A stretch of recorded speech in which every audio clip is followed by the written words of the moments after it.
15 Minutes with Federal Training Academy, where busy professionals gain valuable insights in 15 minutes or less.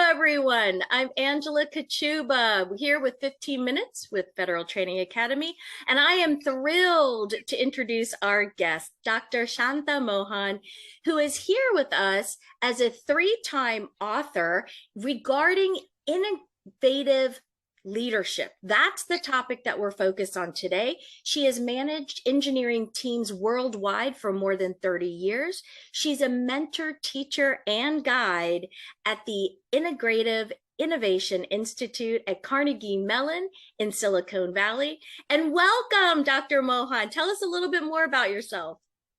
Thank you, Angela. Thank you for having me. And I would just add that I am so happy to be here. We have been talking to each other on social media for a long time. And so I really feel honored to be invited to talk to your audience. I currently am working part-time at Carnegie Mellon University, and my other time is spent mentoring people from all over, especially from my undergraduate alma mater back in India, College of Engineering, Guindy. And I also have 3 grandchildren, and I like to spend as much time as I can with them. So that's a little bit about me. I look forward to those years, having 3 kids and no grandchildren yet, but hopefully. They sound like exciting times. All right, so I want to go ahead and dive right in. We have 3 questions, which is our typical format. And what I want to dive into is this book. Everyone, if you have not purchased this book, please do. This is not really an ad. It's more, I've read the book. It's a delight to read. It gives us hard-hitting leadership lessons in a wonderful format. So here's the format. Each chapter is titled after a Beatles song. And it gives a little description about the song itself, a little bit of facts about the song and the Beatles. And then it dives into the leadership lessons based on Dr. Mohan's experience. And so even though these may not be our favorite Beatles songs, we are going to take a look at 3 different chapters. So the first one that I'd like us to look at is in the chapter, Help. You share leadership tips about being vulnerable and the 360-degree assessment.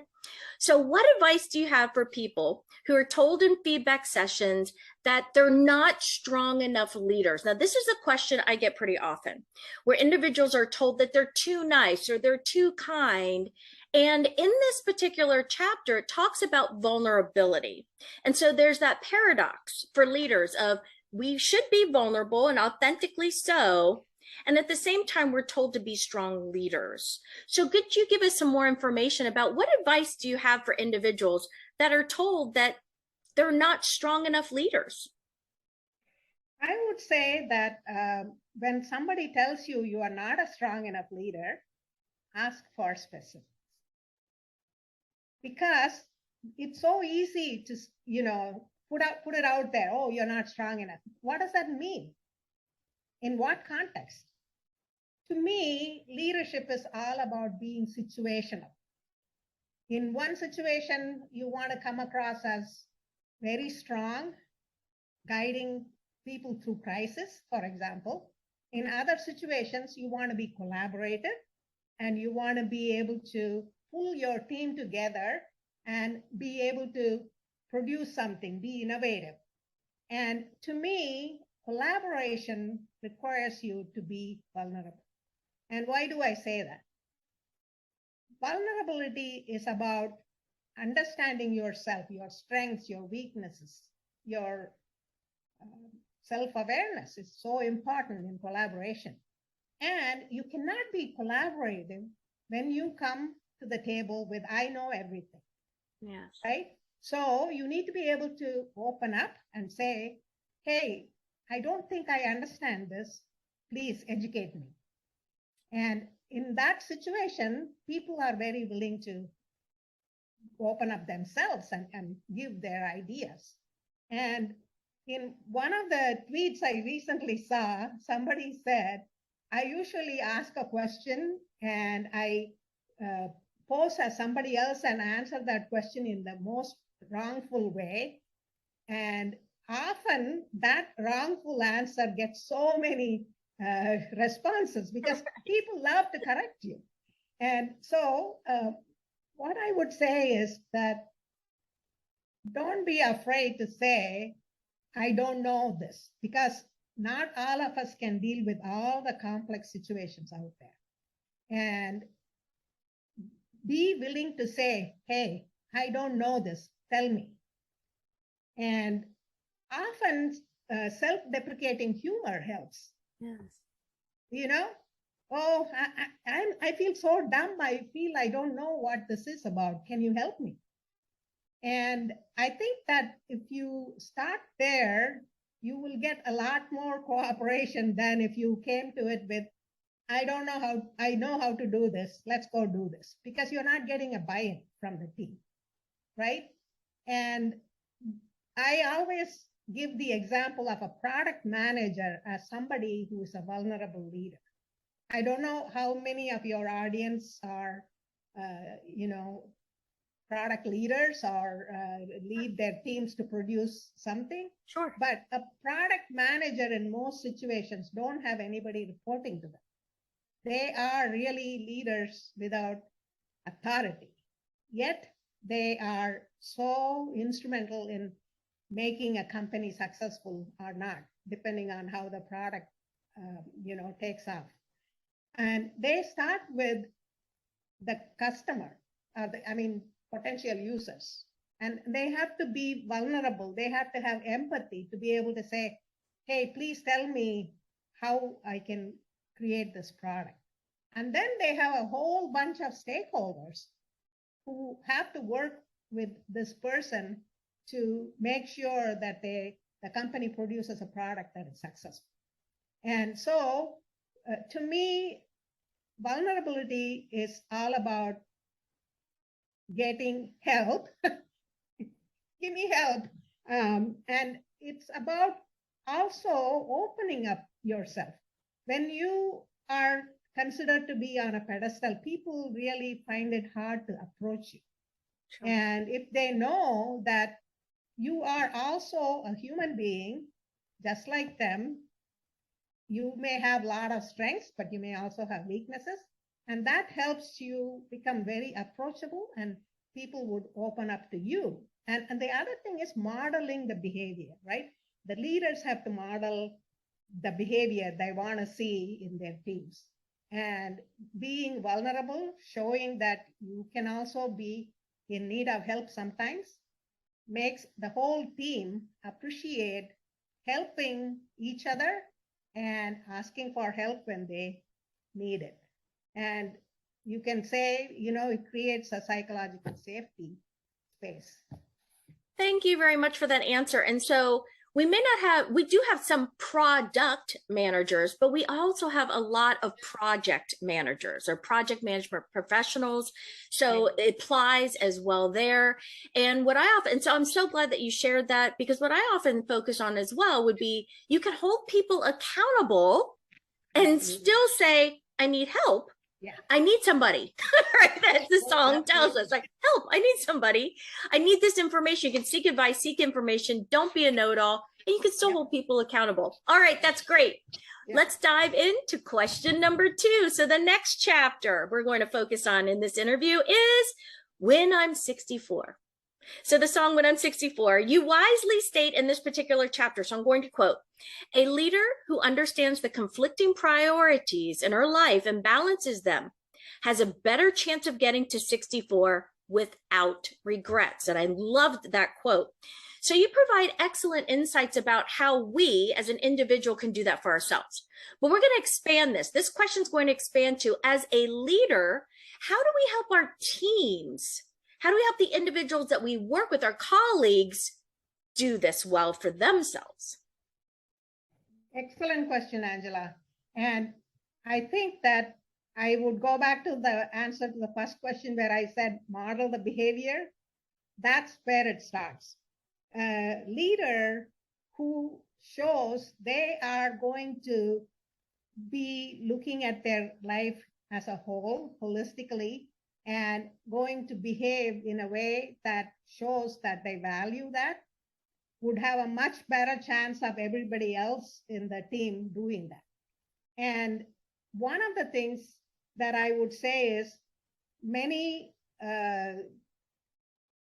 team members may feel like they can't take a vacation. And they do that because they see their leader working 24/7 and say, oh my God, I have to do this too. And do take vacations, for example, and make sure all your team members take vacations and insist on it. And the other thing is respect the boundaries, right? So don't send email after work hours. Now, today, we all work at all odd hours. I mean, we have flexible hours, for example, and I myself, when I was working full-time, I used to work up until the evening time. Then I would take off, and then I would get back on my computer after 9 o'clock, after my kids went to sleep or whatever, and I would be ready to send out emails. Now, the thing is, we have to remember when an email comes from a leader, people really get nervous. Oh my God, I need to attend to this immediately. Don't send that email as an immediate email, but rather delay it. We've got technology to help us, right? There is a delay option in your email. Delay it until the other person's workday starts. So that's another example of where you respect the boundaries that your team members may have. Because at the time you are working, they may not be working. Their working hours may be different. So send it, write the email when it's time for you to do something, but don't send it until the other person is ready to receive it. And tell your team members to be open about their work boundaries. When do they want to work? When do they not want to work? When can you reach them if they're working from home? And setting the boundaries and asking others to set the boundaries is extremely important. And the other thing is training. Give them training in time management, because we have only so many hours in a day. And I am of the opinion that if you manage your time well at home, you will be in a great shape to work. And if you manage your work well, you will have a great time at home. And so you've got to kind of, be thinking about this in a way that brings them together, but at the same time keeps them separate, right? And a lot of people may need time management training. So make it a point to do that. And then there is some strategies you can use to make sure that you are spending your time in a way that is most beneficial, for example, at home and at work too. But at home, you can always decide which tasks need you to be personally attending to them and which tasks could be, delegated, right? Yes, absolutely. All right, so we only have a couple minutes left to dive into this third question. If we go a bit long on this particular interview, it's so fascinating. I'm good with that. So let's take a look at our third question. But I really love the tips of make sure people are resting, rest to rejuvenate, and then know what the boundaries are. Ask others what their boundaries are. Don't presume that your boundaries are the same as other people's boundaries. So that's great. Well said. All right, let's take a look at the third chapter. So let's close. This is one of my favorite chapters. The chapter is Think for Yourself. All right, think for yourself. What would you say to our audience members who want to step up in the workplace? They want to be the innovative leader. How can they stand out? So I explain all this in my Think for Yourself chapter, right? And I start with saying, question the norm. Don't take what is given to you as something that is a truth. Ask yourself. So be critical about everything that you see. And that does not mean that you don't learn from it, but rather you learn from it, but then say, but do I want to behave this way or that way? So think for yourself. And thinking for oneself has a number of things that you could do to make yourself, into the habit of thinking for yourself. And that means thinking laterally, using some of the mental models that are available to you. And you can develop this habit by giving yourself time to think. What do I mean by that? Yes. There's been evidence that, walking helps you think. And take the time, give yourself the time to be alone and think. And I would say that all these things, reading, thinking, and writing, they go hand in hand. So when you read, reflect, and that gets you into the habit of thinking too. And I would say that you can do this, and you can do the same thing for your team too, meaning allow them to think for themselves. Don't jump in to correct and help, but rather ask, tell me, what do you think we should do about this? These four words, what do you think, makes all the difference in your team's ability to step up and innovate and think for themselves. And then be curious. Always be curious about things and ask why, what. Yeah, ask questions, and ask more questions. That's what I usually say. And when you talked about the models too, one of the aspects of this book that I really loved is, again, so this book right here, right? Leadership Lessons with the Beatles. One of the reasons that I love this book is because there are so many different frameworks that you provide within the book itself. I feel like it's just kind of a mini course with multiple frameworks for us to remember, even if you've been a leader for decades. As I'm going through this, I'm reminded of many of those frameworks, some of which you just talked about, the mental models, for example, in that last chapter. Yeah. All right. Well, thank you very much for joining us. Any last words? Thank you for having me, Angela. This has been such a great pleasure. And I wish your audience great success in whatever they choose to do, and wish you the great success. You are a leader yourself, and it's been a pleasure talking with you. Thank you very much, Dr. Mohan.